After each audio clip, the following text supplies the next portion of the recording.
Join the Bhakti podcast with deep insights into all matters spiritual. Like and subscribe to keep up to date with your inner self.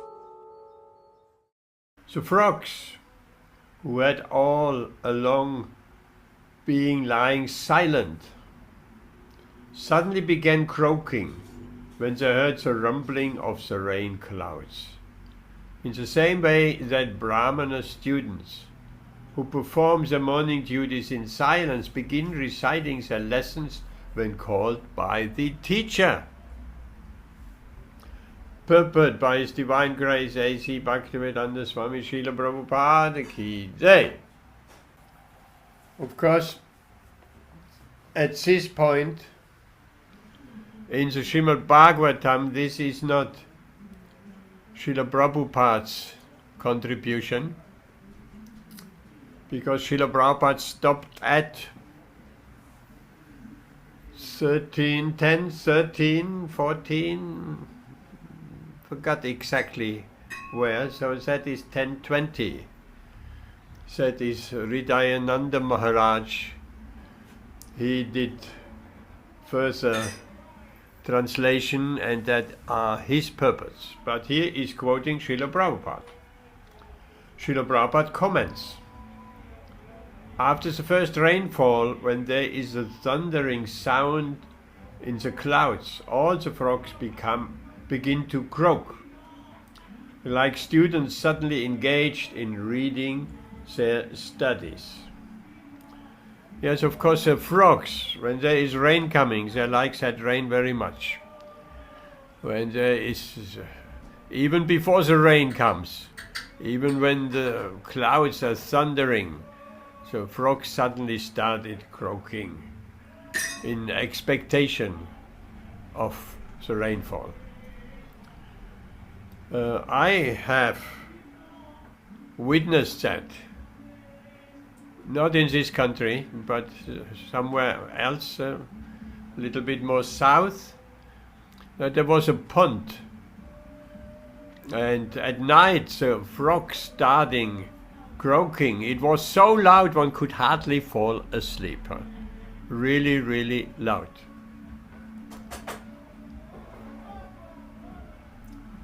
So here it is compared to the students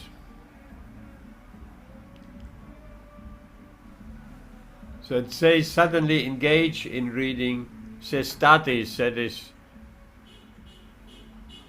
compared to the croaking of the frogs. Students are generally supposed to rise early in the morning. They do not usually arise of their own accord, however, but only when there is a bell sounded in the temple or in the cultural institution. By the order of the spiritual master, they immediately rise, and after finishing their morning duties, they sit down and study the Vedas or chant Vedic mantras. Of course, if we live in a, Srila Prabhupada speaks here of cultural institution, or we live in a temple, then early morning, the brahmacharis, they're rising early.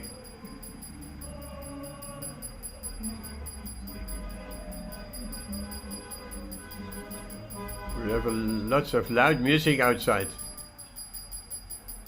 Outside the door, I'm chanting.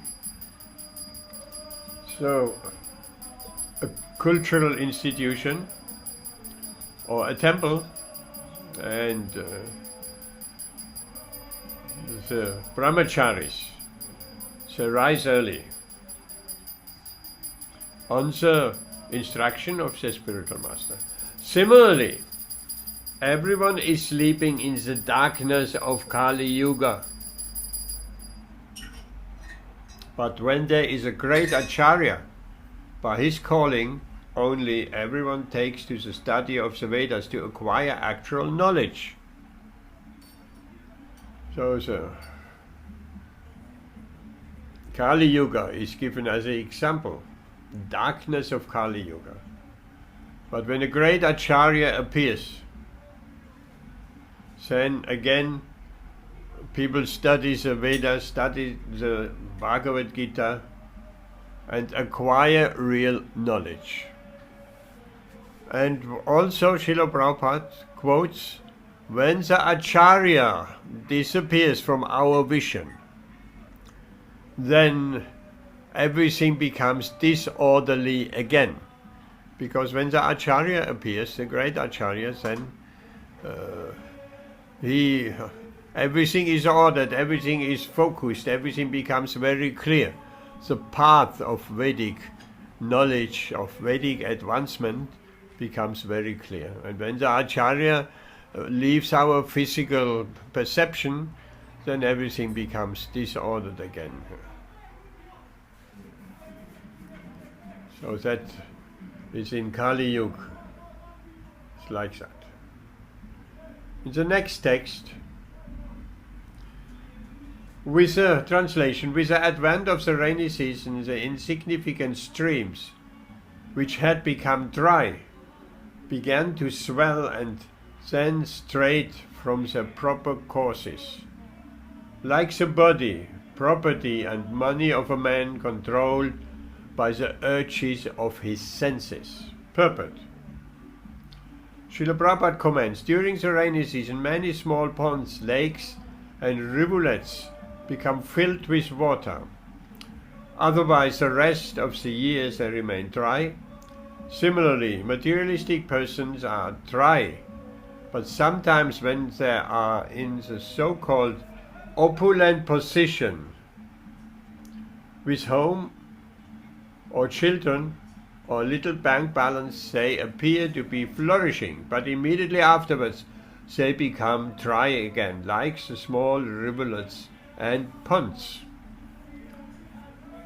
Yes, people feel very much inspired by achieving some material opulence. Generally, people are very dry.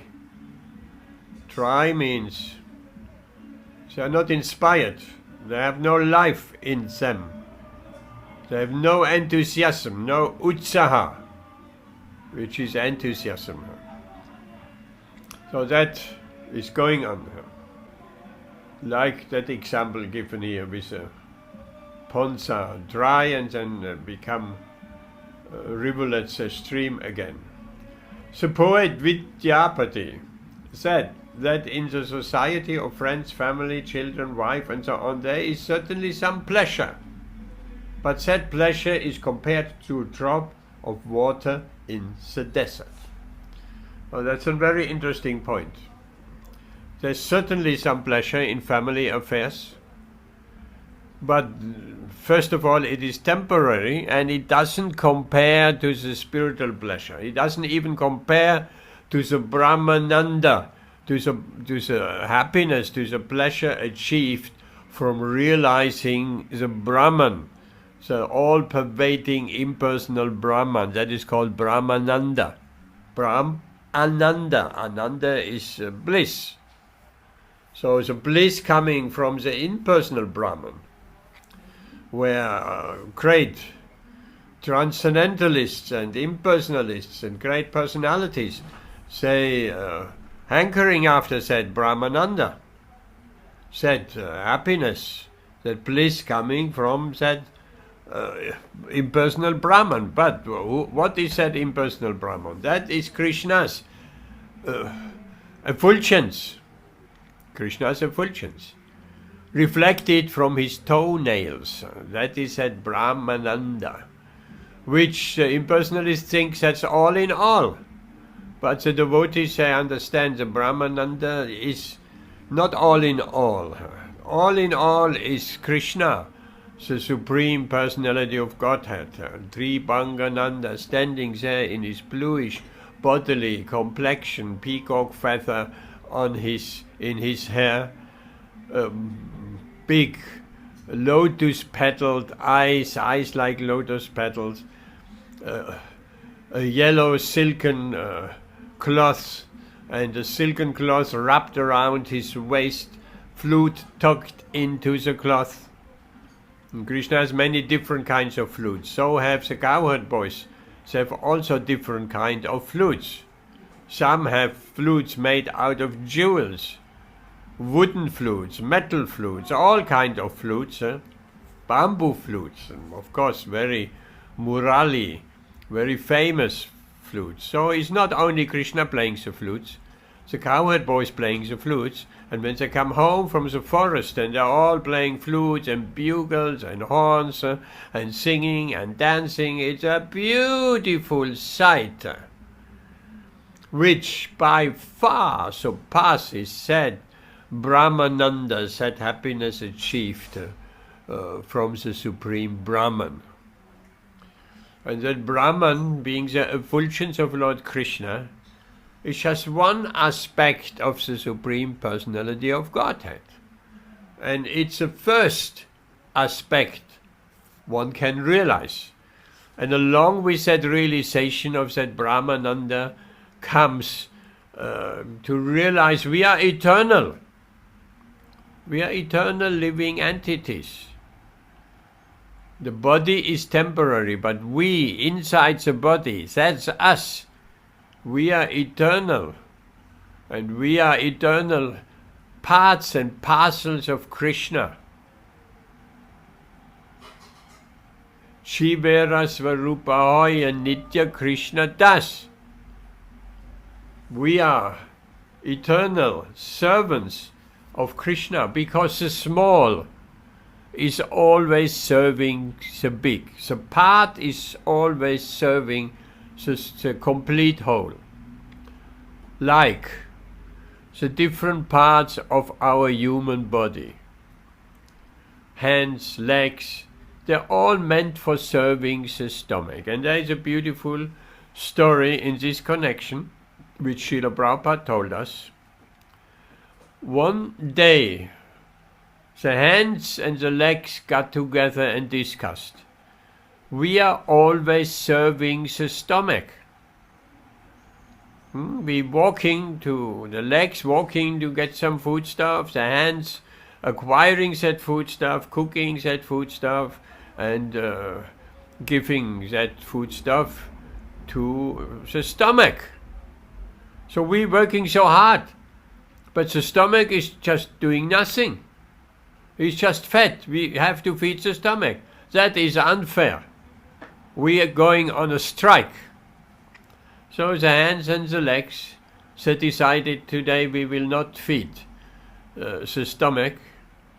We're going on a strike. We will not walk for food. We will not go shopping. We will not preparing prasadam in the kitchen and working so hard, and the stomach is just enjoying himself. So they did like this for 1 day, 2 days, 3 days. And after a few days they became very weak because no food went into the stomach, and the legs and the arms and the hands, the feet, they were not fat. They became weaker and weaker and weaker. And then they understood our duty is to feed and to serve the complete whole, Krishna, or in this example, the body. And then we will also be nourished. So by this example, beautiful example, we have to understand, if we are engaged in the service of the complete whole, which is Krishna, then we are also automatically satisfied. We are inspired from within, and as Krishna. There is a beautiful verse in the Srimad Bhagavatam. It's explaining, said, the Lord within the heart, the Param Atma, the Super Soul, Antaryami, He makes everything fresh and new, from inside out. Everything fresh and new. The whole world is striving after freshness and newness in every of our activities.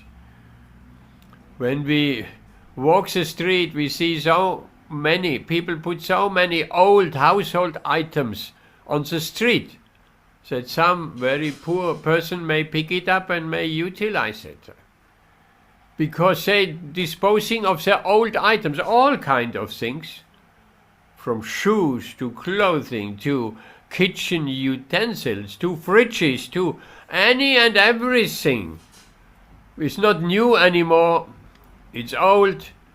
People think we have to get a new fridge, a new thing, a new this, a new that, because everyone tries to enjoy and is inspired by this newness. But that is newness of the material energy that will not last very much. Soon the new items will be old. And I have to again a new item and a new and a new. And of course that keeps the economy going. And that keeps the people going. And that is a human life. That's all what it is.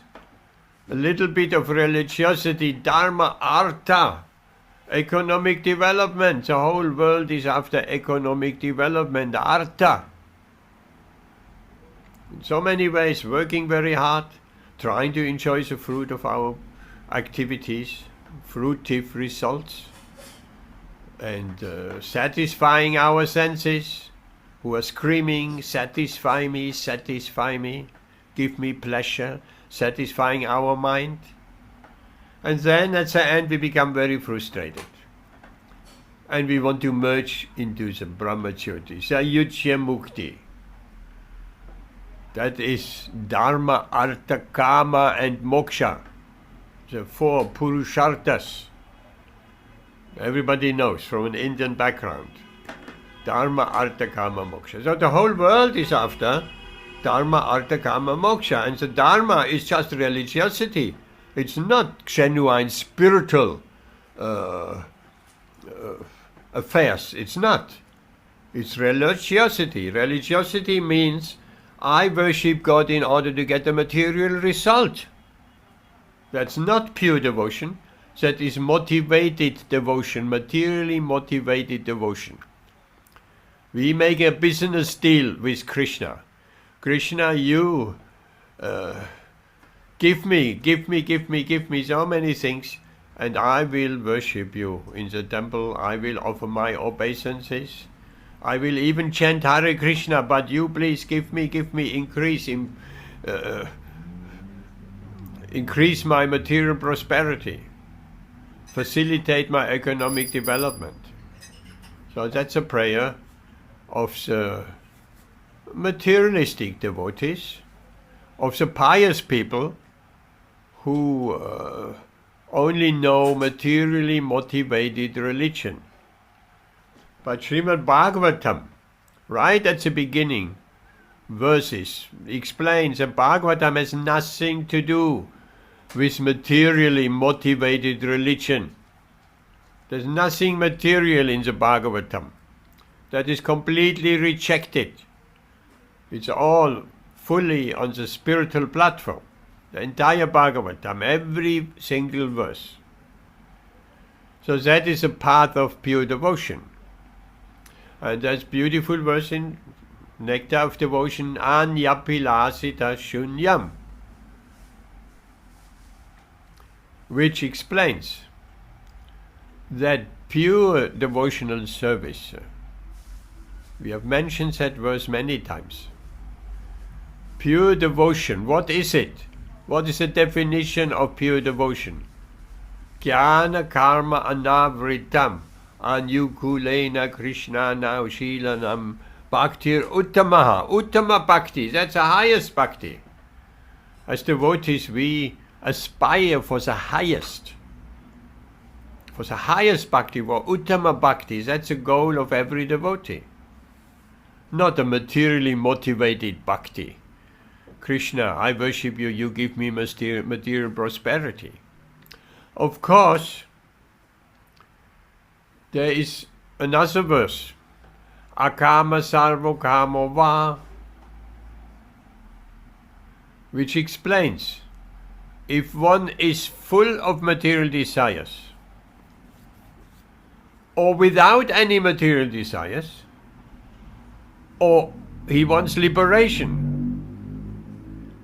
still all three should worship Krishna. So a clear instruction. It's not one can worship Krishna only once established on the platform of pure devotion. No. One can worship Krishna in any mode or mood.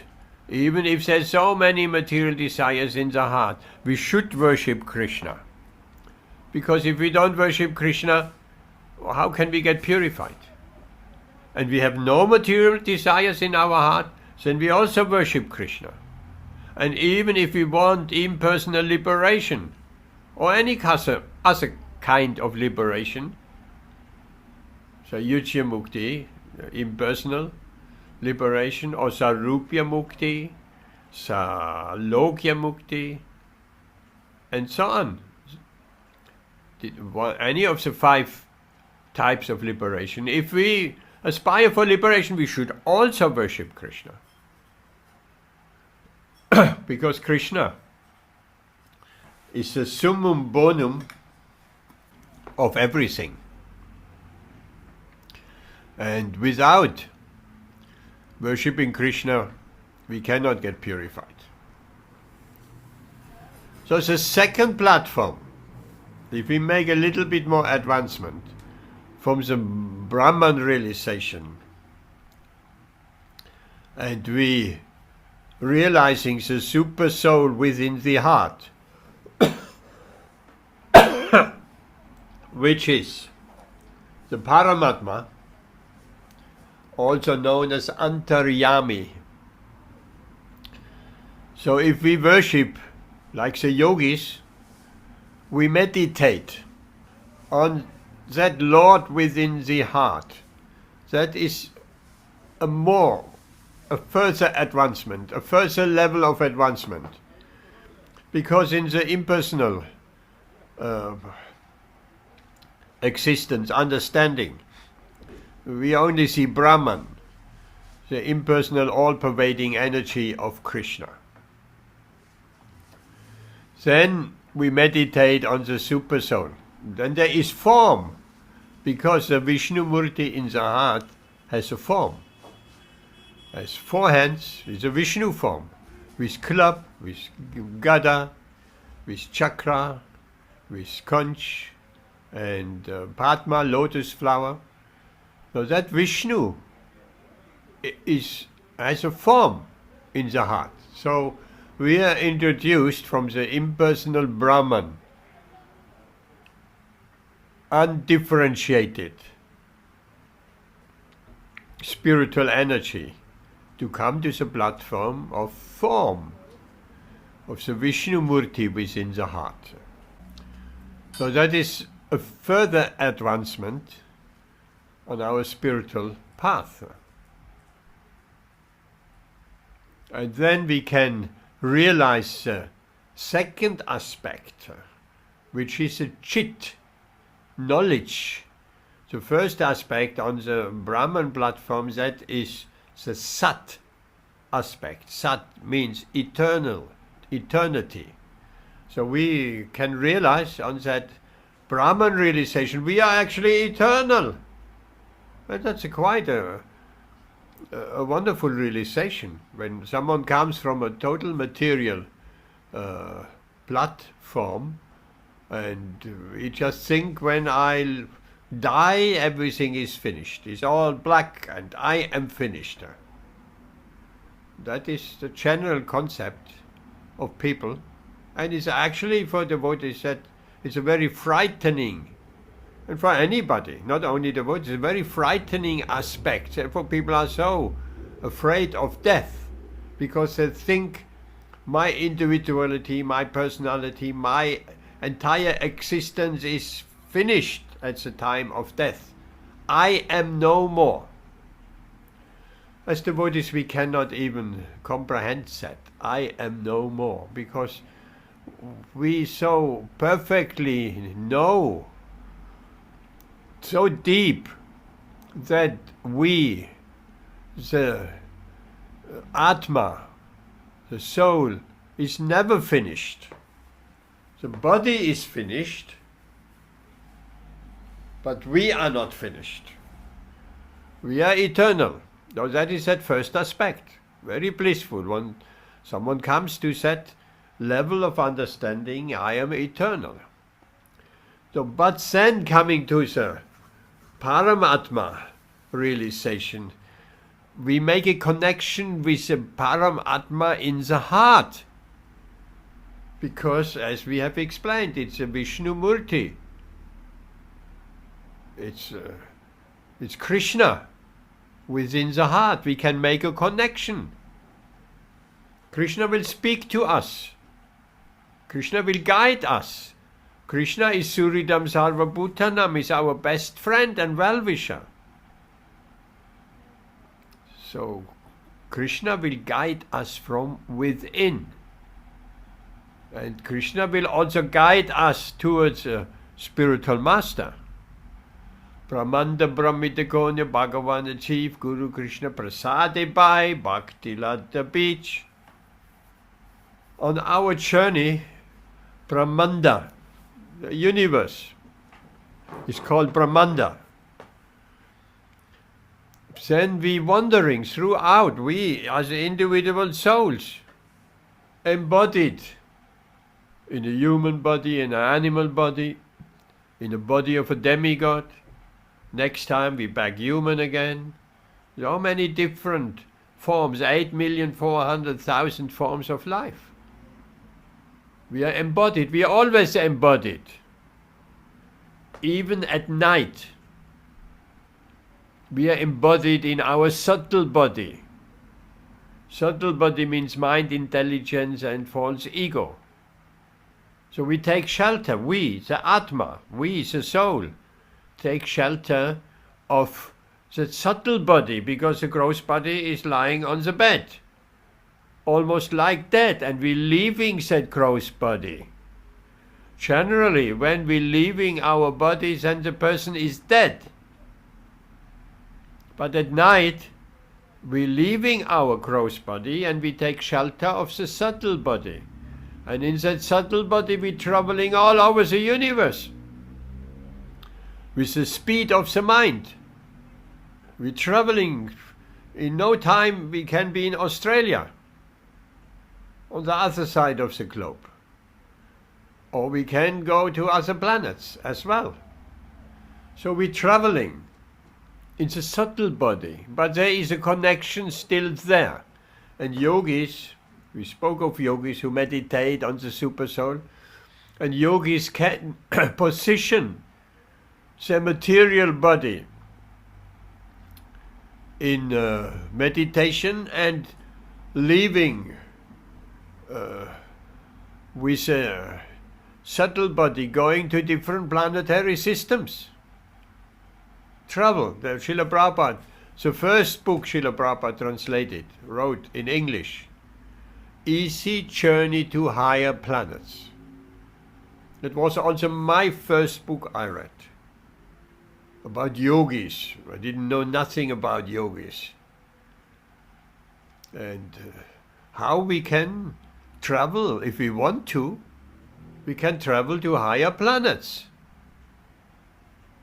But back to the example of taking shelter of the subtle body at night and roaming all over the universe. But the connection is still there, and in the morning when we wake up, or when someone wakes us up, immediately we are back in our material body.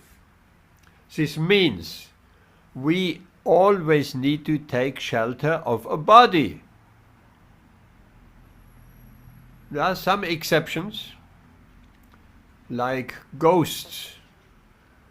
Ghosts generally, a ghostly form means someone has been very sinful, or some very shocking thing has happened to them. And then or someone commits suicide. So material energy is very fulfilling all our desires. Okay, you don't want this body, you want to kill that body? Okay, no more body. Be in the existence of a ghost, a ghostly existence, which is not very nice.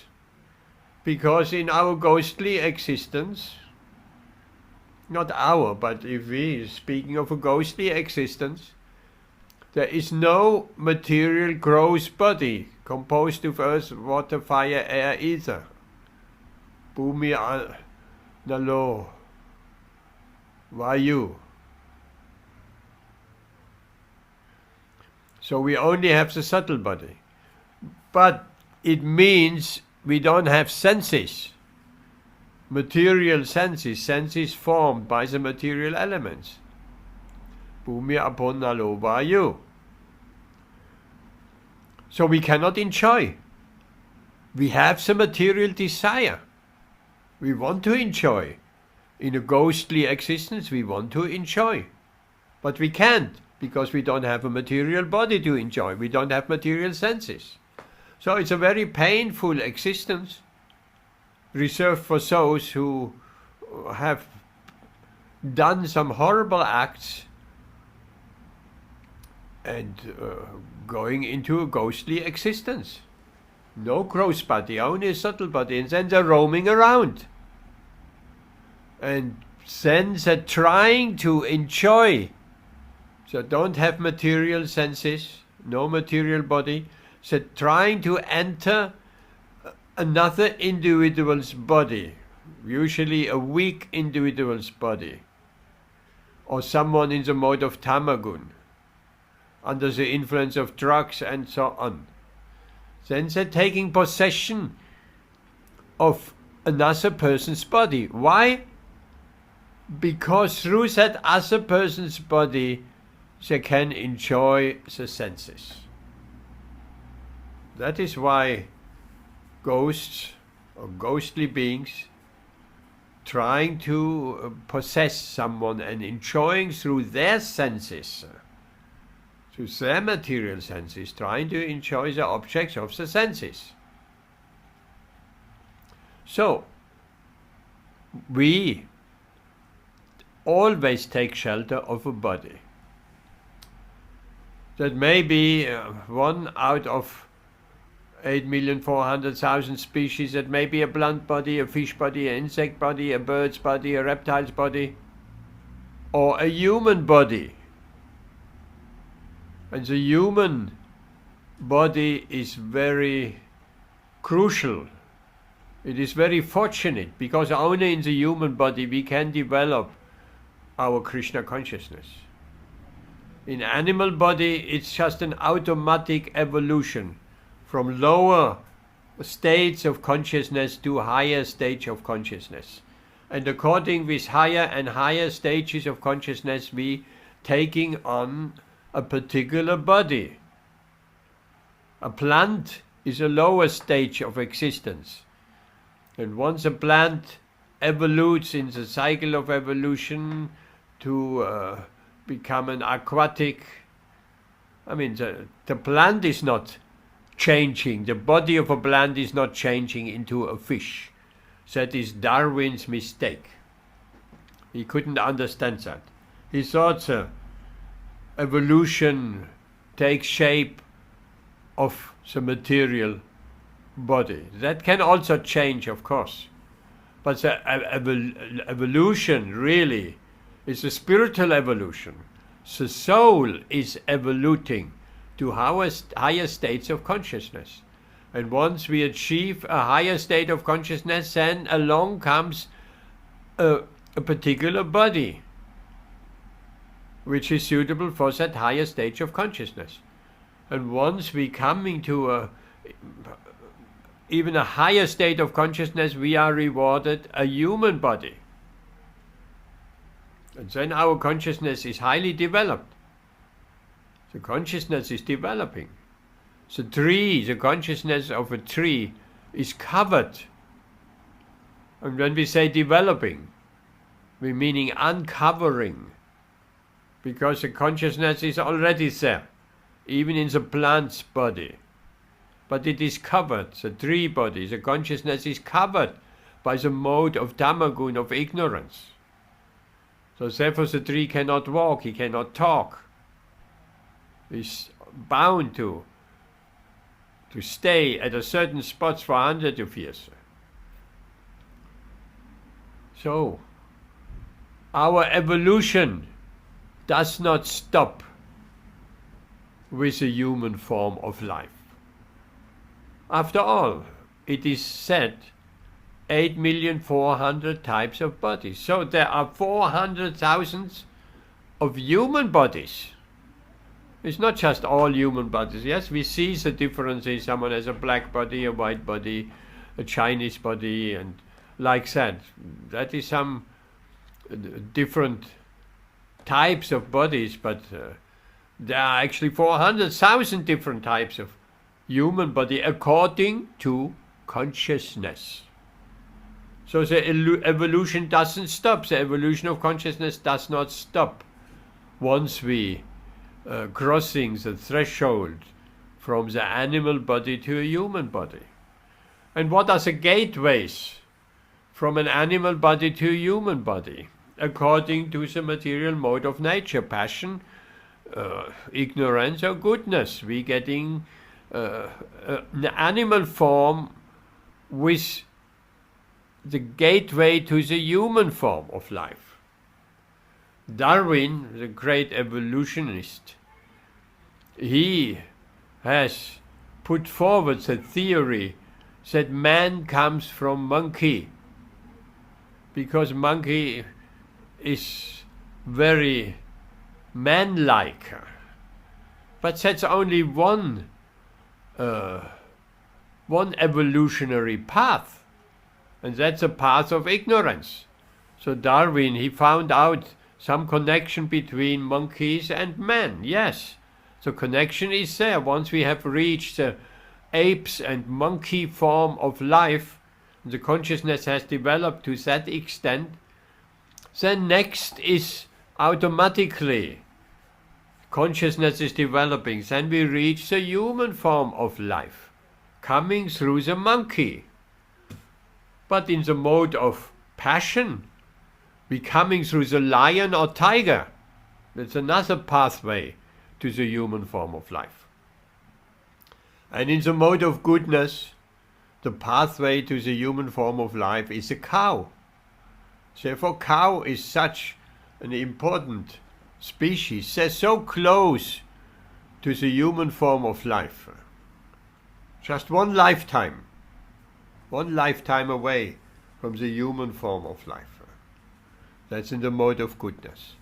So, once we have achieved one of the 400,000 types of human bodies according to consciousness, then we have the opportunity to develop our spiritual body. So far, everything was a material body. And as we have explained, we have to always take shelter of a body. We, the Atma, the soul. So, how to get a spiritual body? What is a spiritual body? If we come from the understanding of the impersonal Brahman, we don't understand anything about spiritual body. All what we know is a material body. And the Brahman, the eternal, all-pervading, indifferentiated Brahman on which everything rests. That's all true.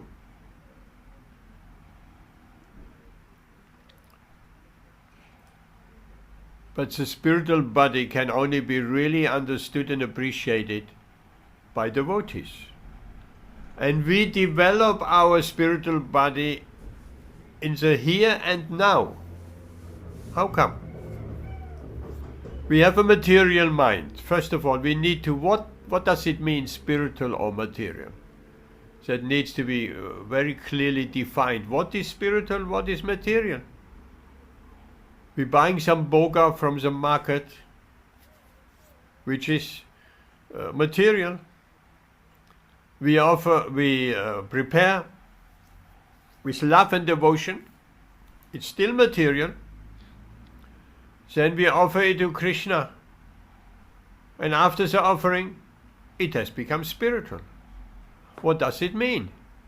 What has happened to the food? The 10 minutes it's on the altar. What has happened? Well, it has become spiritualized. What does it mean? It has become spiritualized. Anything brought in contact, in genuine contact with Krishna, gets spiritualized. Like the example of the sun is given. Anything put in contact with the sun becomes sterilized. Particularly when the sun is shining so strongly like in India, in Bharat. There may be many dirty places. Places of stool and urine and all kind of dirt. And in India we find that. In Vrindavan we find that also. Sometimes devotees who are visiting for the first time in Vrindavan, they're shocked. Shocked about the sewage, the smell, and this and that. But if it wasn't for the presence of the sun, then there will be diseases everywhere. But the sun is sterilizing all germs and dirty places by the heat and the ultraviolet light of the sun. And we know that ultraviolet light, even some in the medical profession, ultraviolet light has a sterilizing effect. So the sun is sterilizing everything. So it's the same way, if we bring anything in contact with Krishna, it's becoming sterilized, it becomes Krishnaized.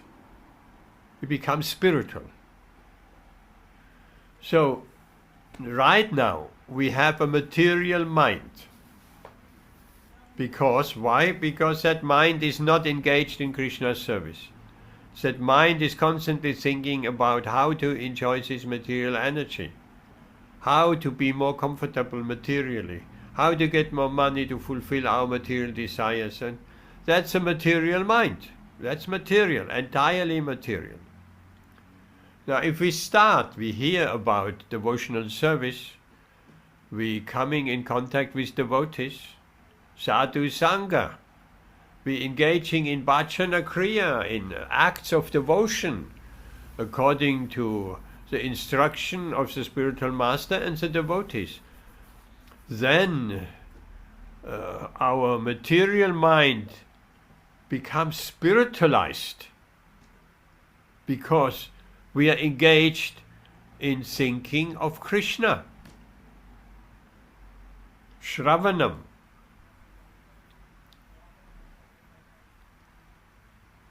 Archanam. Shravanam Kirtanam Vishnu. Smaranam. Remembering Krishna, even by the very act of remembering Krishna. But how often do we remember Krishna throughout our day?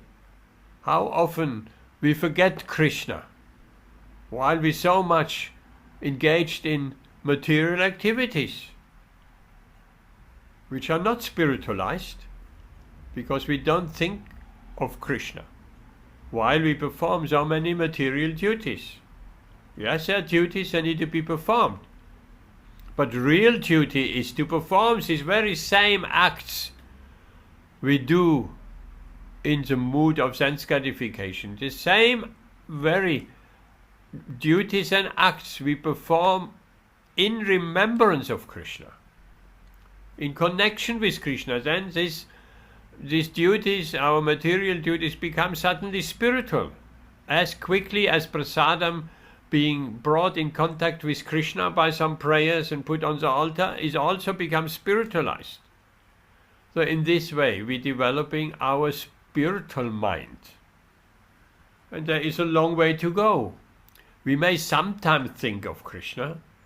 We may, hopefully, when we chant 16 rounds, hopefully we'll be thinking of Krishna. If we don't think of Krishna, then that chanting is called Nama Parat, offensive chanting.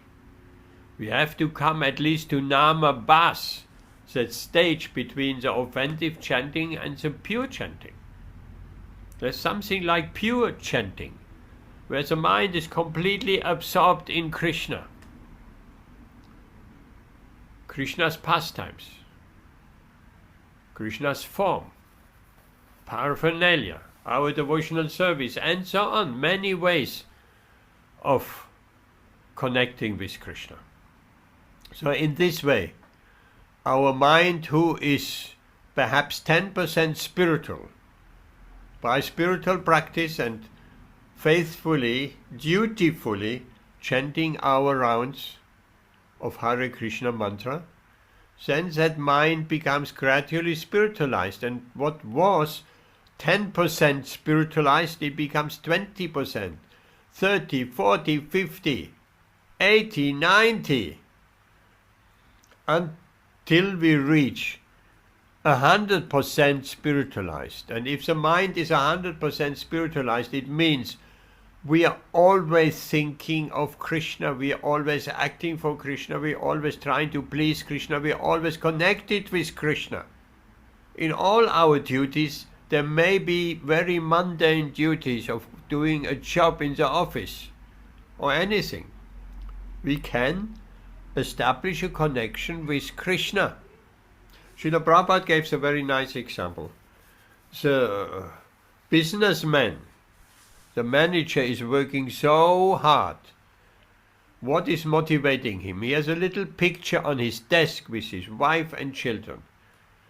And again he looks at his wife and children because he knows, I'm working for my family so hard.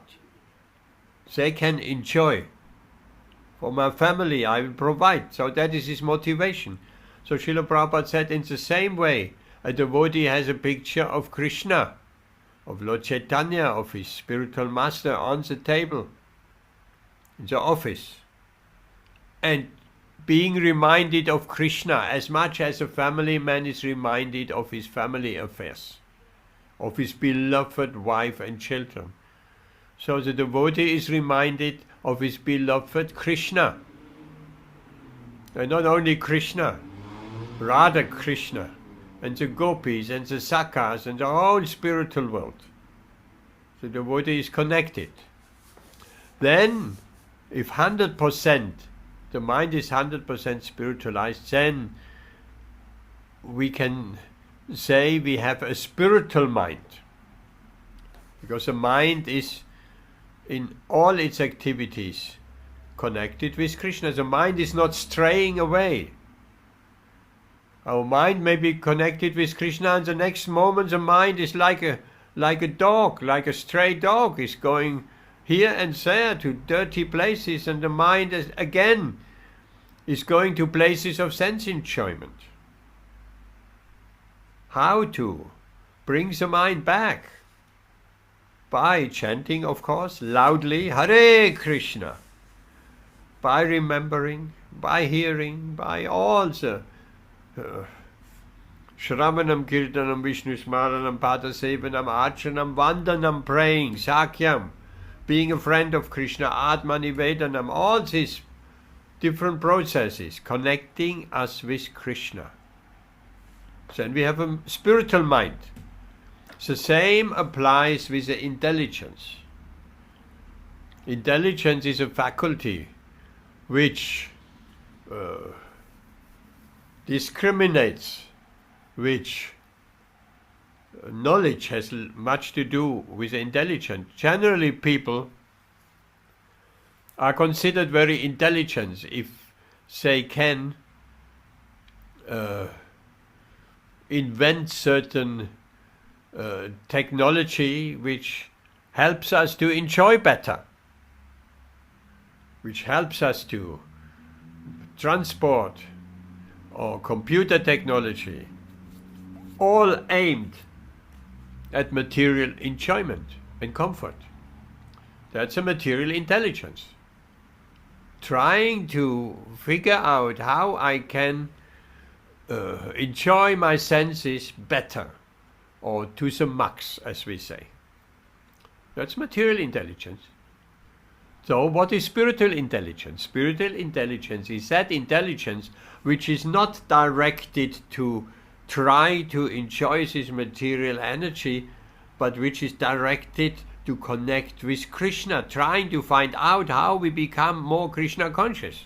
Not how we can enjoy the taste of the tongue, the touch of the skin, the sight for the eyes, and the sound for the ears, and the smell for the nose, how we can better smell and touch and sound and see and hear and get more enjoyment from the senses. That's material intelligence. But spiritual intelligence, trying to find out how can I become more Krishna conscious?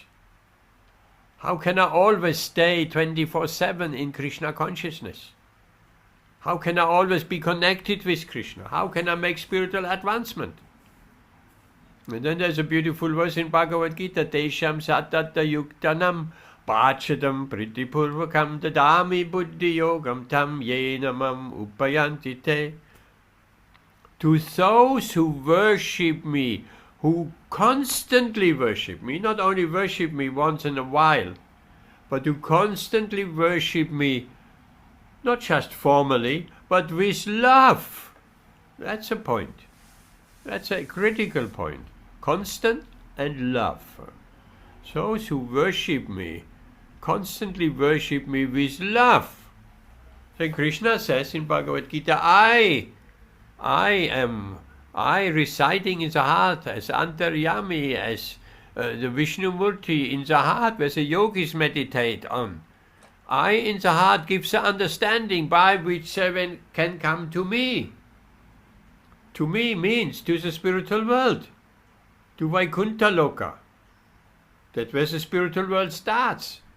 It's the Viracha river, the demarcation line between the material and spiritual universe. And the spiritual world is much, much bigger than all material creation together. We only live in one universe. We haven't even discovered the outer layer. We haven't come to the end of the universe. So many galaxies, light years and light years away. It almost appears like it's infinite, but it's not infinite. This material universe is quite a small universe, because Lord Brahma has only 4 heads. The bigger universes, well, Lord Brahma has hundreds and thousands of heads, because he has to look everywhere, has to be aware of every and everything. So,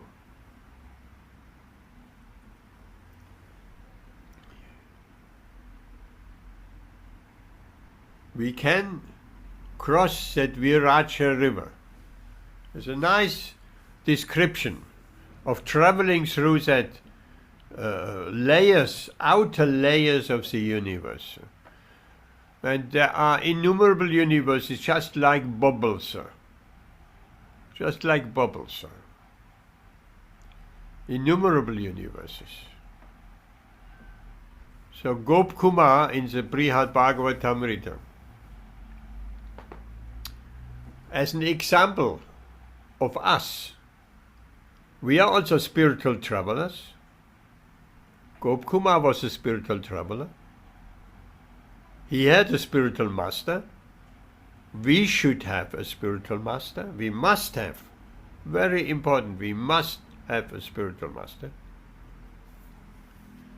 And then his spiritual master, on his journey, he gave him a mantra. He gave him actually the Gopal mantra.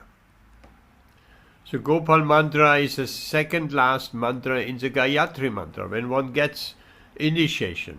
First initiation means Harinam initiation. The spiritual master will give us our chanting beads on which he has chanted 1 round at least, personally, with his own hand.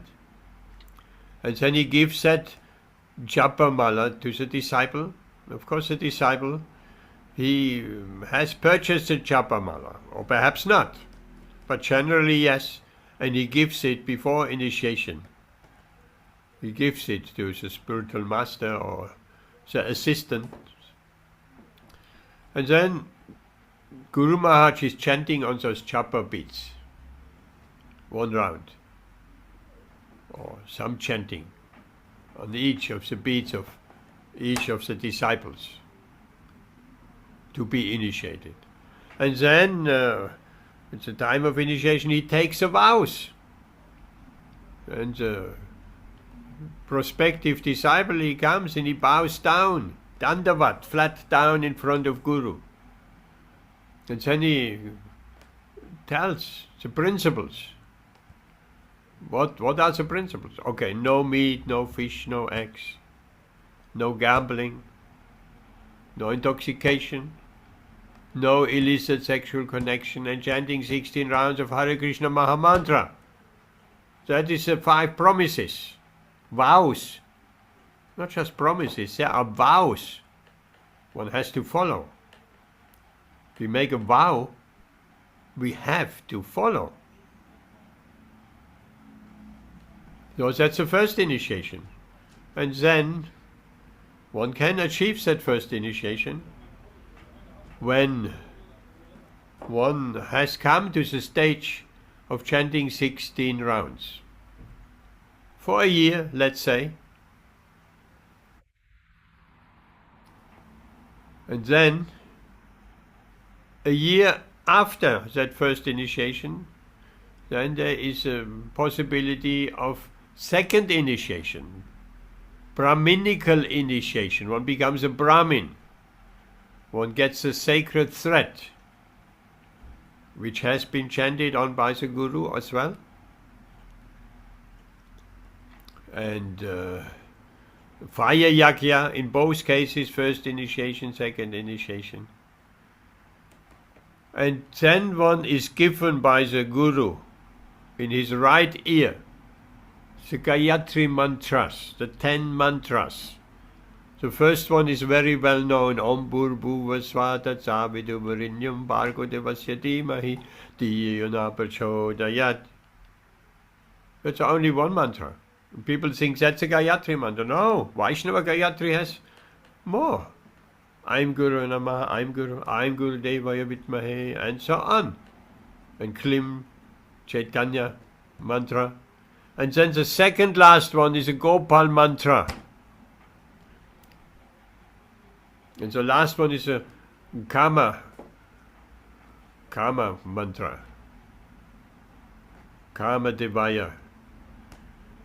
So, that Gopal mantra has been given to Gop Kumar. And he faithfully chanted his mantra which his Guru Maharaj had given to him. And time again and again on his travel to different spheres, his Guru appeared briefly, gave him some instruction and then disappeared. So Gop Kumar, he traveled through these layers, outer layers of the universe, earth, water, fire, air, ether, mind, intelligence, false ego. These are the layers, the outer layers of the universe.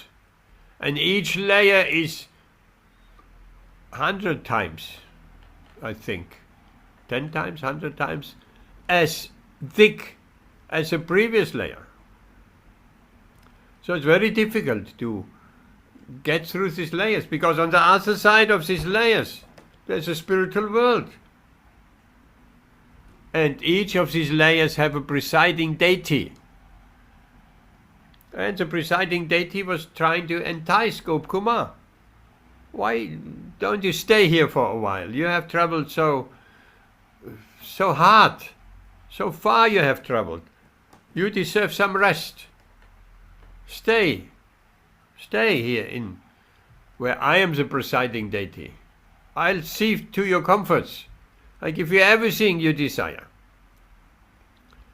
But Gop Kumar, he was very much motivated by chanting this Gopal mantra. So he said, I cannot waste any time staying here. What a waste of time. I need to get through all these layers and going to Vaikuntha. Actually, to Ayodhya, that was his destiny.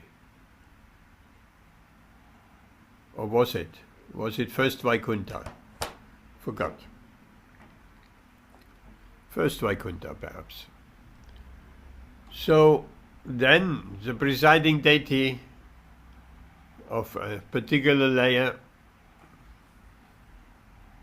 said, why at least stay for a short time and take some prasadam. And he did, but he was very much motivated, moving ahead, moving on and moving on and moving on. So then eventually he traveled through these layers, through the covering of the universe. And on the other side of that Viracha river, then there was the Brahmajyoti, because everything is floating in this Brahmajyoti, in the spiritual world, all the innumerable spiritual planets.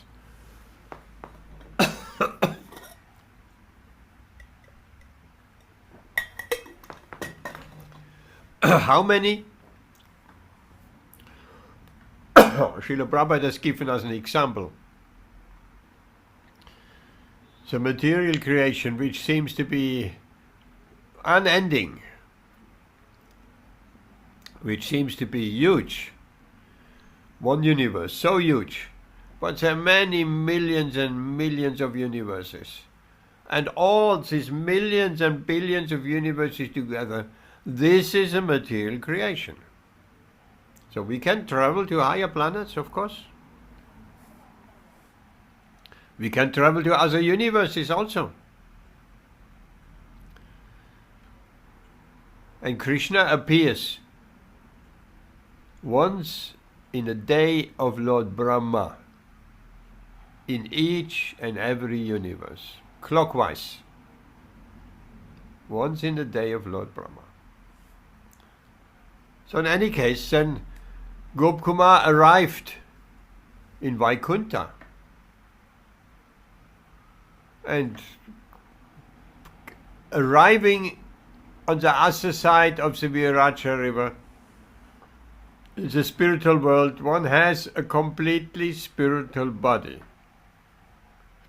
Nobody can be in Vaikuntha or any of the other spiritual planets in a material body. It needs to be a complete spiritual body.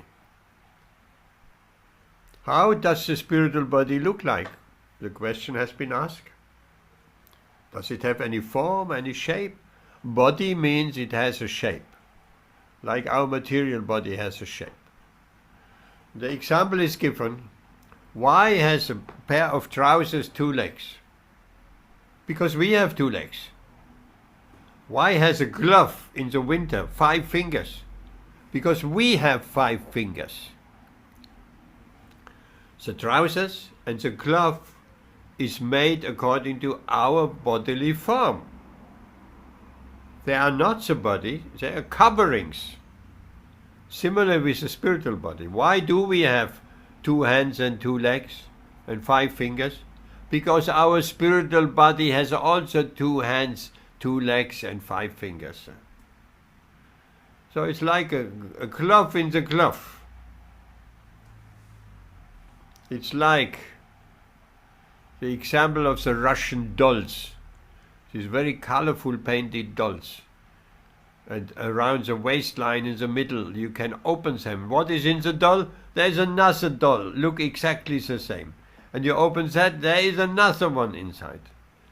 So that could be given as an example of the material body, the coverings of our cloth and trousers in the material body, then our material body, and that is a covering. Then we come to the spiritual body, who has form, who has 2 hands, head, body, legs, everything, just like the human form. That's the spiritual body, but it is not composed of material elements. Everything has been spiritualized, as much as a prasadam on the altar has been spiritualized once it's coming off the altar. It has been brought in contact with Krishna and is completely spiritual. How do we know prasadam is spiritual? Because he has a spiritual effect on us. How do we know the Hare Krishna Mahamantra is a spiritual sound vibration? Because he has an effect on us. Because it purifies the heart. It helps us to remember Krishna. as much as an example, we take an iron rod. We put an iron rod into the fire until it is red and hot and glowing. It has become like iron, like fire. The iron has become like fire. There was a conversation of a scientific-minded gentleman with Srila Prabhupada, and he argued, no, the iron doesn't become fire. The iron is always iron. And Srila Prabhupada tried to explain him. The iron has taken on the quality of the fire. Red, heat, light, all of that. And the man just kept on arguing her. Yeah, but it looks like, but the iron is always iron. Then Srila Prabhupada said, so, you want to find out, touch it. Touch a red hot iron. Then you will find out if it has become taken on the qualities of fire. Touch it. Needless to say, the man wouldn't contemplate touching a red hot iron, but the example is good. Nice example. So, by the effect the red hot iron has, because you can touch anything, it will immediately go up in flames. So by the effect of the red hot iron, we can understand it has taken on the qualities of the fire. So similarly, by the effect of chanting Hare Krishna Mahamantra, by the effect of food offered to Krishna, the effect has also some spiritual, we become happy, become enlightened, our ignorance is removed, we are in remembrance of Krishna when we chant Hare Krishna. So all these effects are measurable. Therefore we understand the food has become spiritualized, and we spiritualizing our very self by regularly chanting Hare Krishna. So in the spiritual world we have spiritual bodies with 2 hands and 2 legs and a head and so on, 5 fingers. That's a spiritual body, but that it doesn't stop there. What kind of spiritual body? That's the next question. In Vaikuntha, our mood of worshipping Lord Narayan is in awe and reverence. That is a mood in Vaikuntha. If we are attracted to worship Krishna, or rather Lord Narayan, in awe and reverence, then Vaikuntha is our destination. For Gopkumar, he traveled to Vaikuntha, but that was not his destination.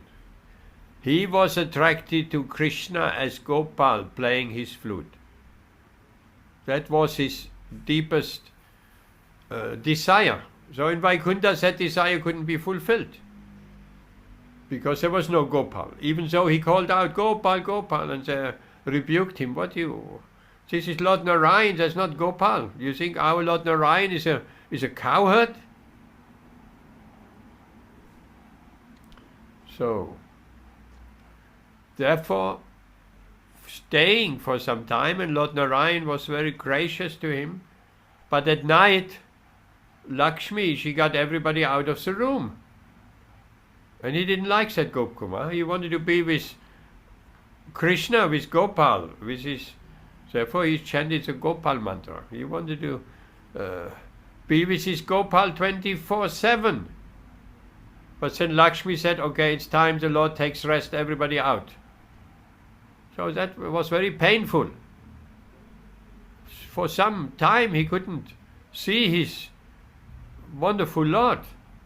So eventually, the deep desire in his heart, he wasn't, how shall we say, he wasn't satisfied in that situation. So Narada Muni and his spiritual master helped him. Then he traveled higher. Then he came to Ayodhya Dham. Ayodhya is the Lord, so the planet of Lord Ramachandra. Every incarnation in the spiritual world has their own planet. There is a planet for Varaha, there is a planet for Matsya, there is a planet for Lord Nisimhadev, there is a planet for Lord Ram. And on Lord Ram's planet, Ayodhya Dham, it's just like Ayodhya, says descriptions of Ayodhya, where all the Ayodhya Basis are worshipping Lord Ram, and hymns and prayers, and Lord Ram gives audience, and Sita is next to him, and Gopkumar, he described Lord Ram, when he got the darshan of Lord Ram, is that the most perfect human being. Lord Ram in his form looked like the most perfect form. Of course, not human being in a human-like form. Spiritual bodies, everybody's spiritual bodies. Fully, 100% engaged in Krishna's service. Then Hanuman came and he took him by the hand, he brought him right up in front of Lord Ram, and then Gopkumar fell down at his lotus feet, and the Lord picked him up and spoke some sweet words to him, and after some time he wasn't satisfied in Ayodhya Dham, because his heart, he wanted to relate to Krishna as a Sakha, as a cowherd boy. Then he came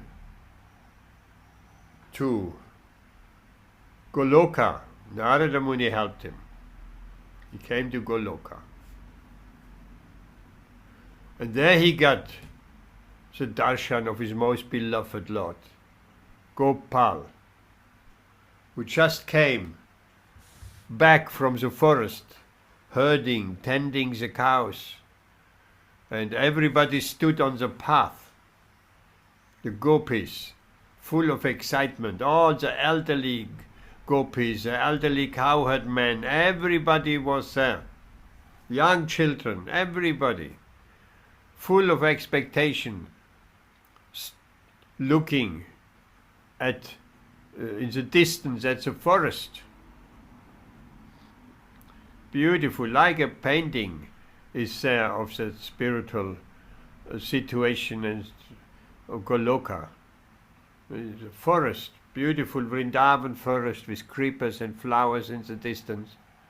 And there's a path, a small path, coming a bit up the hill, where all the residents, the bridge passes, they're all waiting. Krishna has been all day long in the forest, they couldn't see him. They missed him. They were singing about him, imitating his pastimes, discussing about him, glorifying him all day long. In order to keep a connection with Krishna, they couldn't help it. So much love. Like parents. They like to talk about their beloved little children. When a conversation with friends is always turning around the family and the children. Why? Because there is some love there. So the Brijbasis, so much love in their heart for Krishna. They couldn't stop thinking of him, singing songs in glorification of him, and so on. And then, from a distance, one could hear the cows mooing, and Sakhas playing their flutes and bugles and buffalo horns.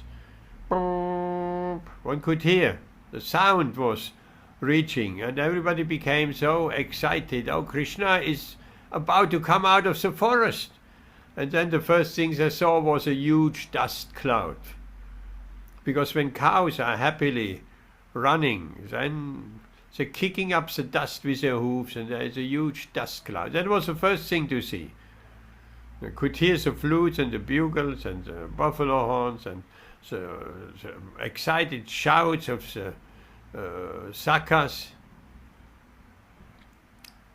And then through that dust cloud, the cows, Krishna always takes the cows in front. Always in front, never leaving them behind. But the cows are not happy being in front, because they want to make sure Krishna is there. So Krishna guides the cows in front, but the cows immediately turn around. And Krishna is in front, because they're not sure if Krishna is there.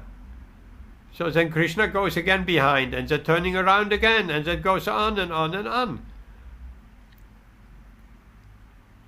The cows cannot take the eyes of Krishna. Like the gopis and the gopas, they cannot take the eyes of Krishna because he's so beautiful. So eventually, when the cows are very much assured that Krishna is right behind them, then they're walking ahead. For the cows. Then the cows appear out of the forest. And then Krishna and Balaram appear. So jolly, dressed in yellow silken garments, and Balaram in blue garments, decorated with, they constantly make garlands out of forest flowers. That's one of their occupation, of the Sakhas' occupation in the forest. They're picking newly fresh buds of flowers and creepers, and they're stringing them and they're making garlands, making beautiful forest flower garlands. That's different than the cultivated flowers. Like when we make garlands and they're chrysanthemums coming from Holland, Netherlands, or there maybe even marigolds coming from our own gardens. So these are all cultivated flowers. But Krishna enjoys the forest, the wild flowers, forest flowers. And Vrindavan has a wide variety of flowers, of plants, of creepers, everywhere. In particular, in the autumn season, when the first rains are coming, then everything becomes green and beautiful sight. So they're decorating each other. Not only the Sakhas, not only decorating Krishna, Krishna is decorating his Sakhas also. He makes garlands because they're equal. That means Sakha. Sakhya Ras means equal. Friends are always on an equal platform. Equality. Sometimes they're playing, not sometimes, they're always playing games. Well-known games, and sometimes they invent and create new games. As children, we have also done that. We're making up our own games. Okay, let's play this. You be like this, and that's my role, that's your role. And whoever wins. The games very often have a winner and a loser. So the cowherd boys, the Sakhas, they made some games. And then the loser side, the parties, splitting up in parties. One party with Krishna, one other with Balaram. And then they playing these games. And the losing party has to carry the winning party on their shoulders. And sometimes Krishna was losing. He had to carry his Sakhas, one of his Sakhas, on his shoulder. Imagine the Supreme Personality of Godhead carrying one of his friends on his shoulder. And the friends, the Sakhas, may even taunt him. So, look, what a big man you are. Now you have to carry me on your shoulders. So these pastimes are going on all day long, until they're coming back home in the evening from the forest. And then when Krishna saw Gop Kumar, who he recognized, that was his long old friend Sarupa, almost like Svarupa, spiritual form. Sure, Bhaktivinoda Thakur has intended like that. So Sarup, when he saw Sarup, he come running. Oh, my dear friend has come. Oh, Sarup, my dear friend is here. Oh, my dear friend is here. And then when he reached him, he embraced him and he fell down unconscious. Unconscious. So much love. And the gopis weren't happy with that. Who is that newcomer? Gopkumar, they've never seen him before. What he has done to our Lord. Krishna is our property. The gopis think like that. He's our Lord. He's our beloved. And here he comes and what? He has poisoned him or what has he done to him? Krishna's lying on the floor, unconscious. And then Balaram, who is always very clever, he could understand the situation. So he turned to Sarup and said, now you whisper. You whisper in Krishna's ear. And he did, as instructed. Krishna, Krishna, Hare Krishna. And then Krishna came out of his fainting and he wanted to embrace Sarup again, and tears flowing down his eyes like torrents of water. But then he became aware of everybody looking at him, so he became a bit shy. So he was holding the hand of his dear friend Sarup, and he said, I made so many arrangements for you to come here. I missed you for such a long time. But all you have been in the material world. And all arrangements came to nothing because you never took the opportunities. Just see. Krishna arranging opportunities for us to come to him. But we are so stubborn, we don't take these opportunities. Because we want to enjoy a little bit more in the material world. We don't have we have forgotten that love for Krishna. We have forgotten who is our most beloved in the spiritual world. Krishna, who is missing us, but we don't miss him.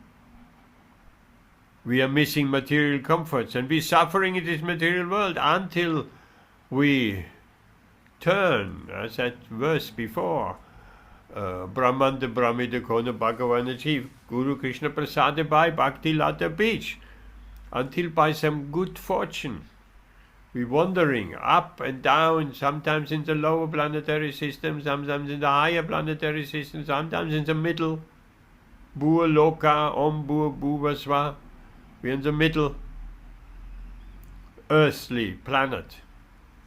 And we're just wandering around until by some good fortune we come in contact with a pure devotee. That's our good fortune. And if we are not fortunate enough, then even though we may come in contact with a pure devotee, we don't surrender unto him. We're still so much attracted by the material Maya that we don't even recognize the pure devotee. And then that verse, this, by the mercy of Krishna, who has arranged this meeting. Krishna is arranging that we meet a pure devotee. We may have some desire, some little faint, little spark of desire to get out of here. Little spark of desire to make a connection with Krishna. And then by arrangements we meet the pure devotee. And then by, the verse is telling us, by the arrangement and mercy of the spiritual master and Krishna, we receiving the Bhakti Lada Beach. Beach is a seed.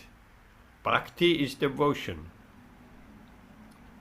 So the Bhakti Lada Beach, we receiving that seed of devotion in our heart. And then we are very, very, very fortunate.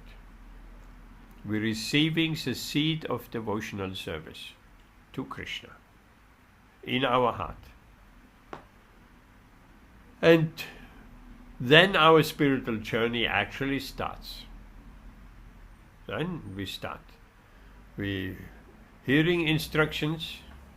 We fortunate. We achieving some sadhu sangha, sarva shastra kaya, lava matra sadhu sangha, sarva siddhi haya. Even a moment's association with the pure devotee, all success in life. That's a verse from Chaitanya Charitamrita. Sadhu sangha. One moment, a lava matra sadhu, lava is a seventh of a second. Something very small. Even such a small time, a moment's association with a pure devotee, all success in life. So our whole life can turn around. We accepting that pure devotee as our life and soul. And then we get the chance.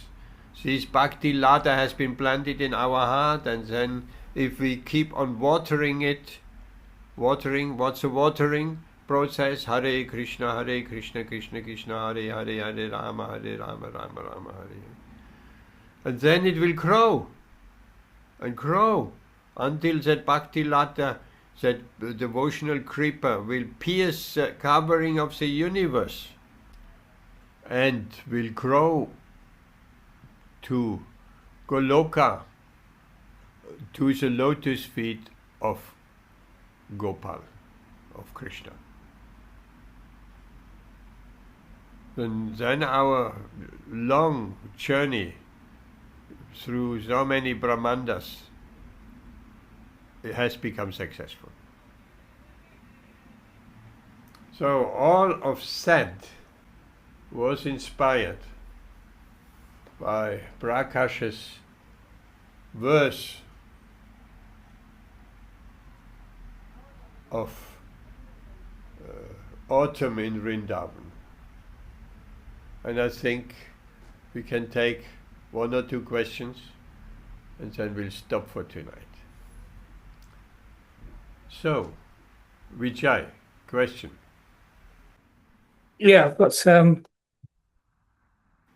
question about how can I put it? Right, so in the universe, there's transcendental planets. For example, there's Deep, which is the abode of one of the forms of Lord Vishnu.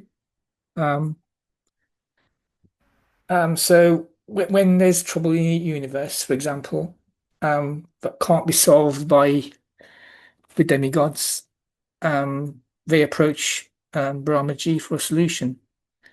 And then if that can't be solved by Brahmaji, then Brahma consults and prays to the Kishore, the Akshay. I think it's what form of Vishnu was it again? Sorry. I think it's the Kishirodaka Shai. Yeah, that Vishnu. Or Yes. yeah. For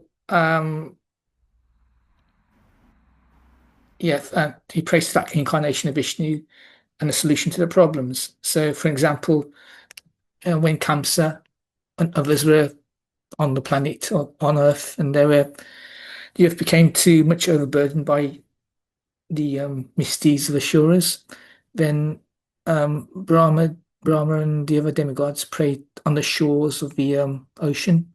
I think it's the ocean of milk, and they were advised the descent of Krishna as the son of Vasudeva and Devaki. So my question is that when Brahmaji and all the demigods approach Lord Vishnu on the island of Swetadeep, they stand on the shore of the ocean of milk and they transmit their message to Lord Vishnu. But they're not allowed to enter the island. I'm curious to understand why they can't enter the island. Why did you have to wait on the shores? Interesting question.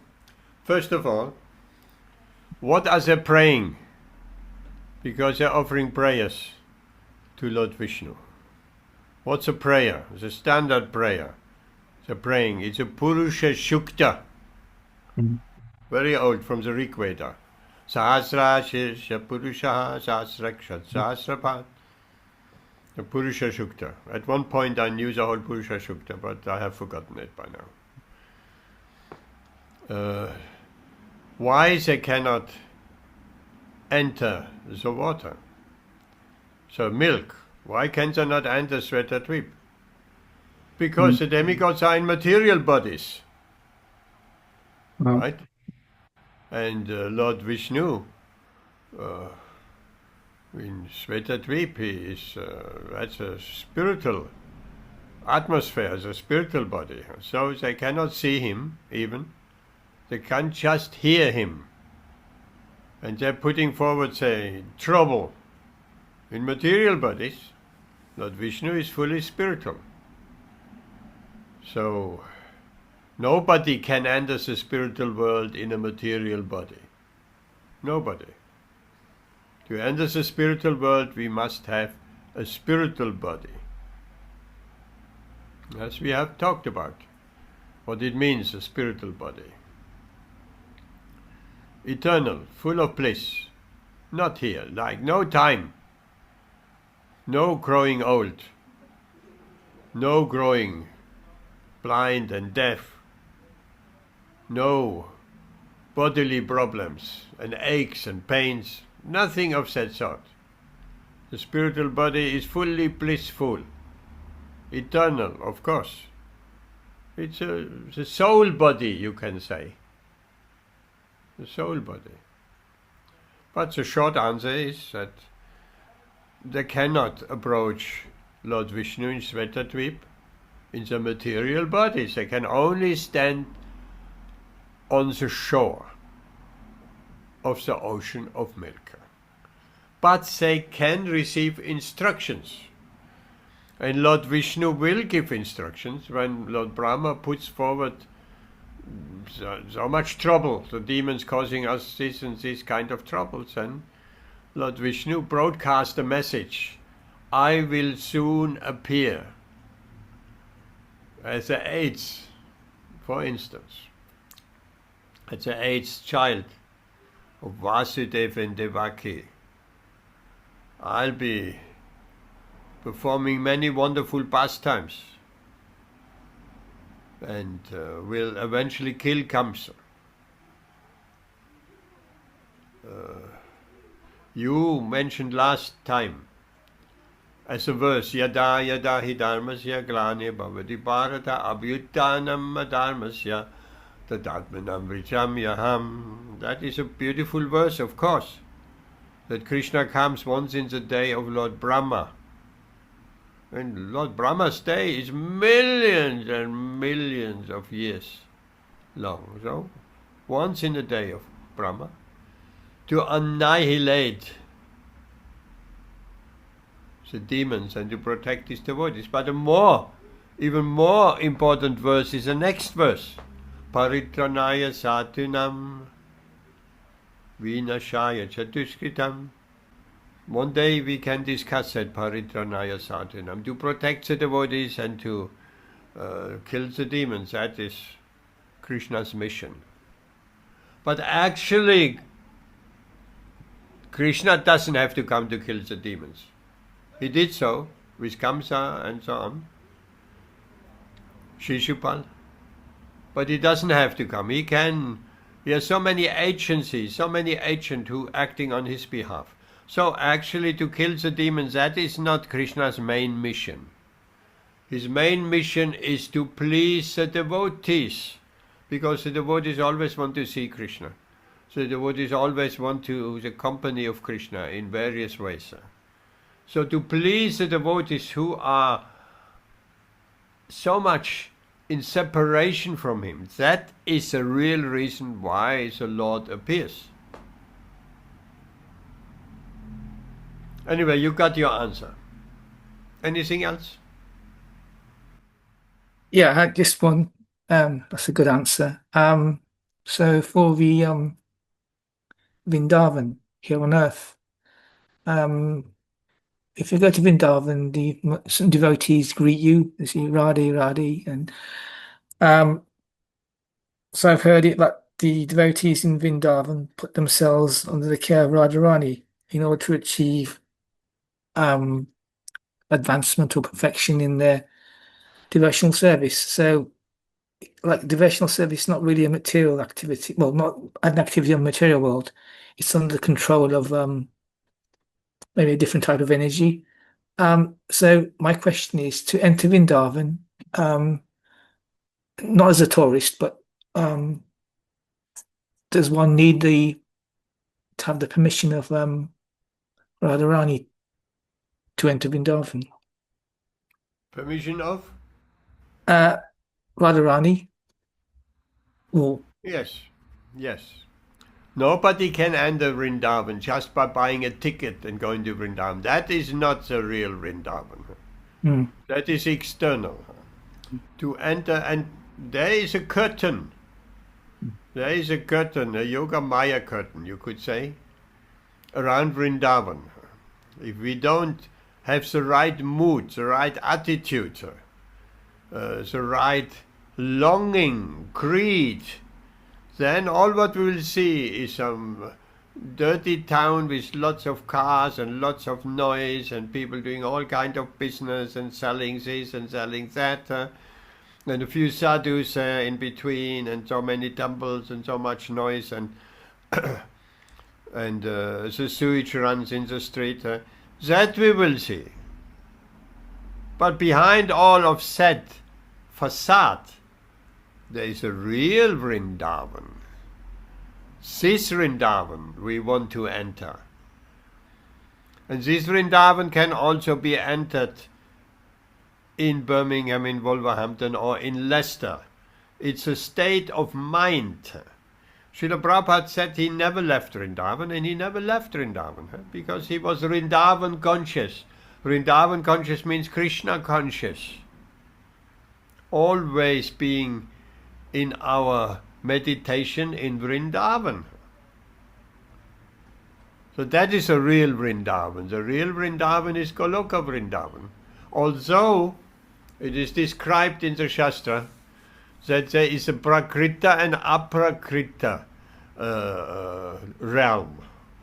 The Prakrita realm is Vrindavan, which is a replica. It's explained as a replica of the spiritual world. It's a replica. Why Krishna comes in and performs his pastimes in the Prakrita realm? In order to give us a chance to also preach Pasis 5,000 years ago, to give them a chance. And even today, there's so many temples, and so much in Vrindavan. It's very difficult to forget Krishna. Any moment we are reminded of Krishna. I do remember one of the first times we came to Vrindavan. We stayed in a small room away from Krishna Balaram temple, and all night long and all day long there was a Ram temple nearby. There was, from the loudspeakers on the roof of the tower, they were just chanting Sita Ram, Sita Ram, Sita Sita Sita Ram, Sita Ram, all night long. And that kirtan, 24-hour kirtan, has been going on for 30, 50 years. That is Vrindavan. We are constantly reminded. Radhe Radhe. To enter that, to your question, to enter that Vrindavan behind that curtain of noise and cars and pollution, to enter that Vrindavan, yes, we must seek Srimati Radharani's permission.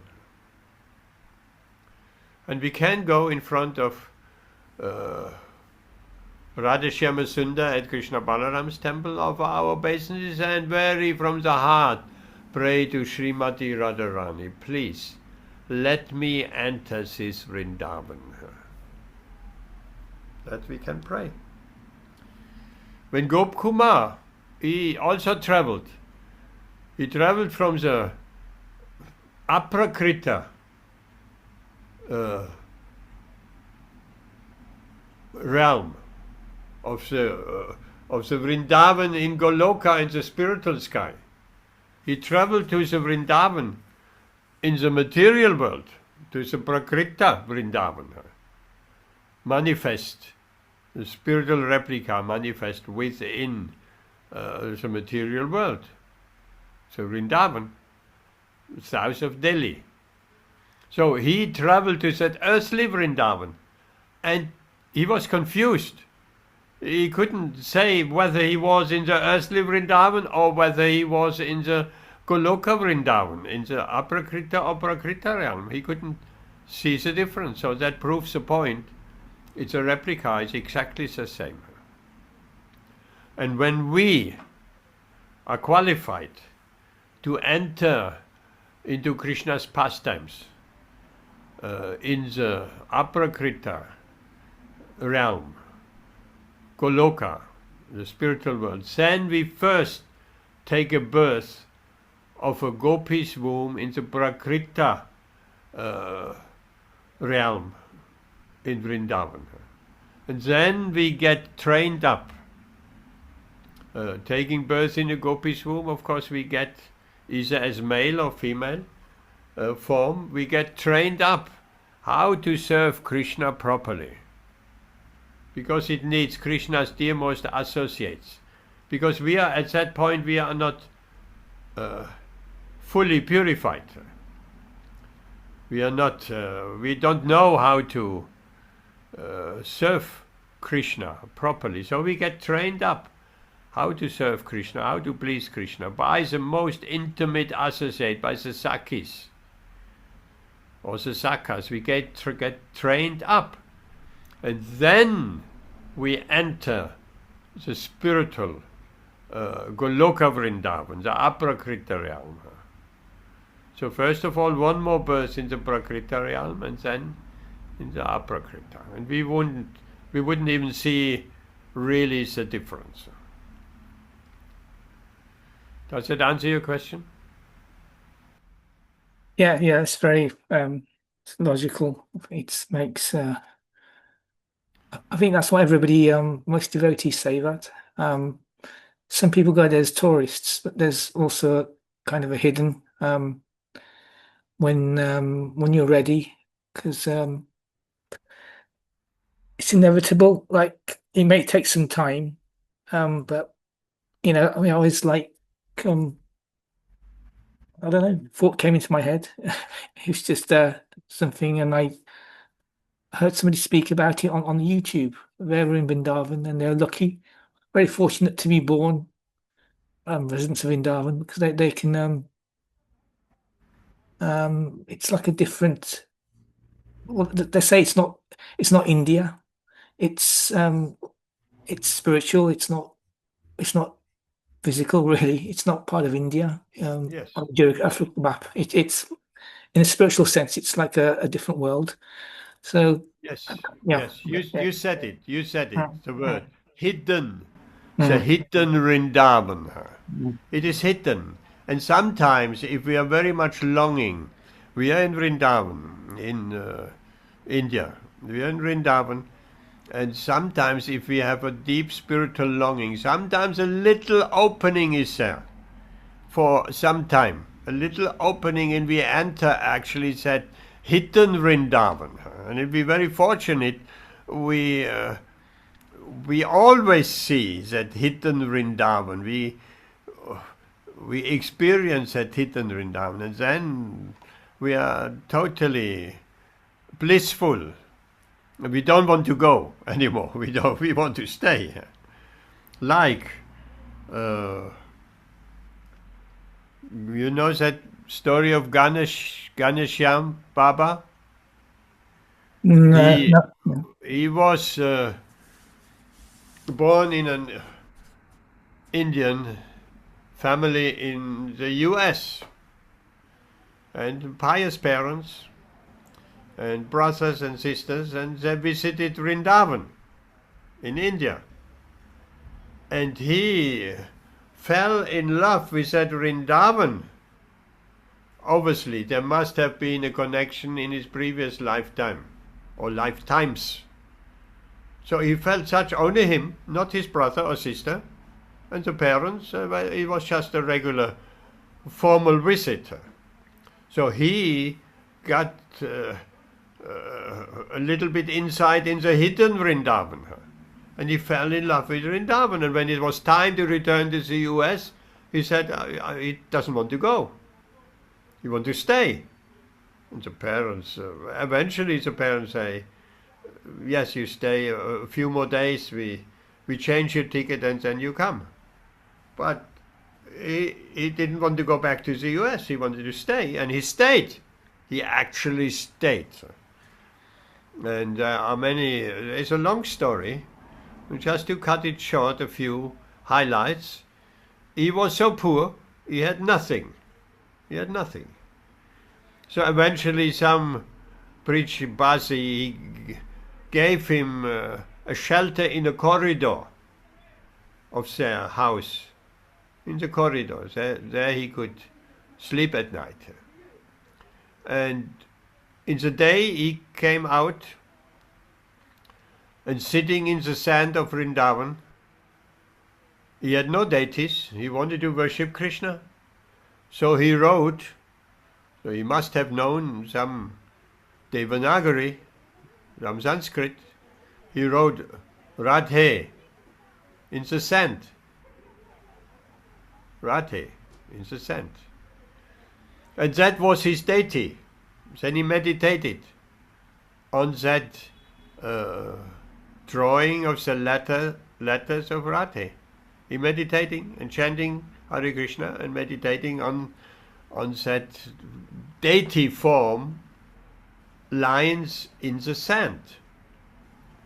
And he did that every day, and in the evening he wiped it all away,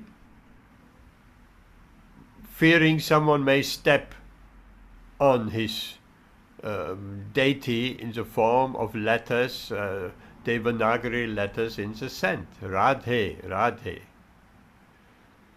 One day, he has done that for years. That was his daily meditation. And then he, from the family, or he begged a bit of chapati here and there. So he maintained himself. And he didn't want even, his parents wanted to send some money, he gave it away, he wasn't interested. He lived a very simple life and always chanted his deity in the sand. One day when he sat down again and he wanted to write down Radhe Radhe, he felt something under the sand, in the sand, some metal object. So he moved the sand away, and what was there in the sand, right where he always worshipped Radhe Radhe, was a beautiful deities of Radha Krishna. Beautiful deities of Radha Krishna, right appeared, manifested right in front of his eyes, in the sand. So he took those deities and he had a little cabinet in the corridor where he worshipped them. And it's a long story. One day we can discuss a little bit more. It's a very wonderful Vaishnav in Vrindavan. So he got to see the hidden Vrindavan. Here we stop, Vijay. Thank you for staying with us for such a long time. Thank you. It's an inspiring story. Inspiring. I think I have it somewhere. I send you a link. You can read the whole story. It's long. It's going on. It's beautiful, beautiful, beautiful, and very inspiring, of course. Mm. Are you coming to Birmingham, to Leicester Radha Yatra tomorrow? I forgot. Yeah. I'm not really coming tomorrow. No. Come. Get on the train. Come. 12 o'clock at Clock Tower. Procession going down to Cossington Park. And then there is the park and grass and tents and festival and so many events and prasadam and everything. Yes, come. Jagannath Swami Nayana Patagami Bhava to me. Beautiful, nice, sunny day. Come. Don't miss Lord Jagannath's appearance. Lord Jagannath's mercy is so easily available tomorrow. Come, I'm looking forward of meeting you. Yeah, I'll try. Is there one in I don't know, check, there's one in Birmingham. They normally do one in Birmingham as well. There's one in Birmingham or was or is a week after. I don't have the date Yeah, for Birmingham. I'll have a look. Yeah, I'll have a check again. And there's one in London, there's one in Brighton, there was one in Nottingham. Oh, there are Ratha Yatras all over. But Leicester is always very, very nice. And it's not that far from Wolverhampton, is it? No. Okay, we Okay. stop here. I hope I'll see you tomorrow. That would be nice. Okay. Hare Krishna. We can respect prasadam together. Yeah. Hare Krishna. Hare Krishna. Join the Bhakti podcast with deep insights into all matters spiritual. Like and subscribe to keep up to date with your inner self.